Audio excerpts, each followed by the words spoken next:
6 जनवरी मंगलवार को भारतीय रेड क्रॉस सोसाइटी भोजपुर इकाई की तरफ से ठंड को देखते हुए रेड क्रॉस परिसर में 150 जरूरतमंदों को कंबल वितरित किए गए। 150 जरूरतमंदों को कंबल बांटे। मौके पर चेयरमैन डॉक्टर विवेकानंद यादव, सचिव डॉक्टर विभा कुमारी, पूर्व vice chairman doctor Nirmala Kumar Singh, संरक्षक नेत्र रोग विशेषज्ञ doctor SK Rungta, doctor VP Singh ने संयुक्त रूप से कंबल वितरण किए। इस मौके पर डॉक्टर विवेकानंद यादव ने कहा कि रेड क्रॉस हमेशा से समाज की सेवा करते आ रहा है और आगे भी करते रहेगा। उन्होंने कहा कि रेड क्रॉस ब्लड बैंक में काफी संख्या में लोग ब्लड लेने भी पहुंचते हैं। इस मौके पर कामरान राजू सागर सहित सभी कर्मचारी भी रेड क्रॉस में मौजूद थे।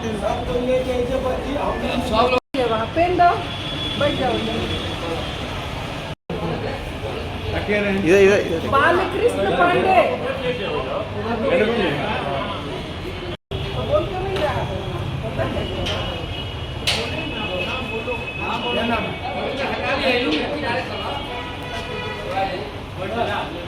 अनीशा, आपका नाम मुंह पर से हटाइए, मुंह पर से सकीना,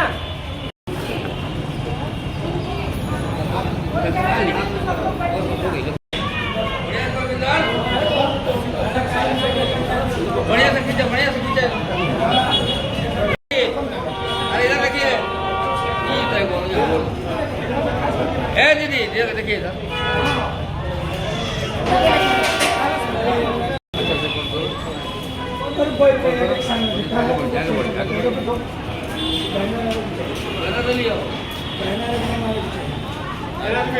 में गरीब और निजी आदमी को इस ठंड में कंबल का वितरण किया गया रेड क्रॉस की तरफ से। ये बहुत ही उपयोगी है। लोग काफ़ी ज़रूरतमंद आदमी को दिया गया है और अच्छे नंबर में लोगों को दिया गया। इसके पहले भी बहुत जगह कंबल बांटा गया, जैसे स्टेशन पर और रात में घूम घूम कर बांटा गया। रेड क्रॉस बराबर से ही इस तरह का सामाजिक काम करते हैं और गरीब को मदद करते हैं। सर आगे भी क्या इस तरह का होता है? इसे तरह हर एक साल होता है ठंड में या किसी इस तरह का आपदा में जब कुछ होता है तो उसमें रेड क्रॉस की तरफ से सहायता का हाथ बढ़ता है। क्या कहेंगे? देखिए, प्रतिवर्ष की बात ही, जैसा कि आप लोग जानते हैं, रेड क्रॉस का मुख्य काम आपदा प्रबंधन है और आपदा में प्राकृतिक अप्राकृतिक दोनों ही तरह की घटनाएं आ जाती हैं।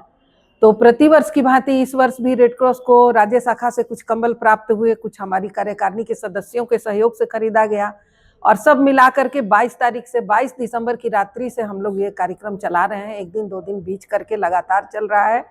स्थानीय कार्यालय में आज ये पहली बार आयोजित किया गया इस सत्र में, क्योंकि ज़्यादातर है कि जो ज़रूरतमंद हैं वो रात में ही दिखते हैं, तो घूम घूम कर बांटना ज़्यादा श्रेयकर हुआ हम लोगों के लिए। और इन लोगों को जो आज आए थे वो मैक्सिमम विकलांग थे और बहुत ही गरीबी रेखा के नीचे के लोग थे, कुछ ब्लाइंड लोग भी थे। इन लोगों को चिन्हित करने के बाद आज इन्हें यहाँ बुला करके दिया गया है। अभी 14 जनवरी तक ये चलेगा। बीच में 1-2 बार और हम लोग कैंप लगाएंगे, हो सकता है सुदूर देहात में भी हम लोग जाएं। जैसा संसाधन उत्पन्न होगा रहेगा उपलब्ध, उस तरह से हम लोग काम करेंगे, क्योंकि कार्यकारिणी के सभी सदस्य अभी उत्सुक हैं कि अगर कमी होगी तो हम लोग सहयोग करेंगे। आप देख रहे हैं कि कितनी कड़ाके की ठंड पड़ रही है और इसमें अच्छे अच्छे लोगों की हालत ख़राब है और ख़ास करके बुजुर्गों को अपना ध्यान विशेष रूप से रखना है।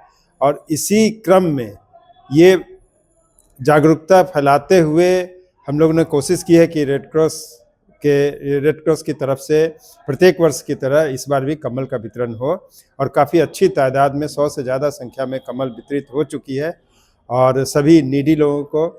और यहाँ की जो सचिव है कर्मठ लेडी विभा जी, वो स्टेशन पे घूम घूम के रात में भी जाके कम्बल बांटी हैं, जो लगे कि ठिठुर रहे हैं, उनके पास साधन नहीं है, उन लोगों को भी। और ये बहुत अच्छा समाज सेवा का काम है और आगे भी जारी रहेगा। और हम लोग समझते हैं इसमें मीडिया का भी बहुत बड़ा रोल है कि लोगों को इस चीज़ को आगे दिखाने से और भी लोग इसमें तैयार होते हैं कि इस तरह की सेवा भावना के साथ आगे बढ़े। धन्यवाद। लगातार रेड क्रॉस इस तरह के कार्यक्रम भी और बहुत तरह के कार्यक्रम करता है, क्या कहें? रेड क्रॉस एक सामाजिक संस्था है। यह समाज की सेवा में बराबर तत्पर रहता है। कंबल वितरण का काम प्रत्येक साल रेड क्रॉस करता है। आज तो यहाँ रेड क्रॉस में किया गया, इसके पहले 3-4 जगहों पर, स्टेशन पर, बस स्टैंड पर और घूम घूम के सैकड़ों कंबल बांटे गए। हाँ, रेड क्रॉस एक ऐसी संस्था है कि जो ऐसे नहीं दे करके जिन नीडी को देखता है और जो लोग नीडी हैं उसको बुला कर कंबल देता है। आज भी देखे होइएगा कि कितने ब्लाइंड लोग, कितने विकलांग लोग यहाँ आए जिसको कंबल दिया गया। देख के लगता है कि इन लोगों की कंबल की आवश्यकता है, क्योंकि इस ठंड में गरीबों का कोई सहारा होता नहीं। वैसी स्थिति में रेड क्रॉस बराबर प्रयास करता है कि हम लोग गरीब से गरीब के यहाँ, नीडी के यहाँ हम लोग जाएं और कंबल को वितरण करें। इसमें हम लोग का सचिव विभा श्रीवास्तव का बहुत बड़ा योगदान है कि अपने से तत्पर होकर यहाँ भी हम लोग इधर बांट रहे थे, आई सबको बंटवा रही थी। जितना ही मेहनत करती है उतना कम लोग करेगा। ब्लड बैंक केवल हम लोग का भी जो सेवा करते हैं वो अलग चीज़ है, लेकिन गरीबों को जहाँ बाढ़ हो, सुखाड़ हो, अग्नि जलन हो, उसमें भी रेड क्रॉस को आप देखिएगा कि जहाँ भी यहाँ अगर आवश्यकता है तो वहाँ रेड क्रॉस सबसे पहले पहुँचता है और लोगों की सेवा करता है। बहुत बहुत धन्यवाद।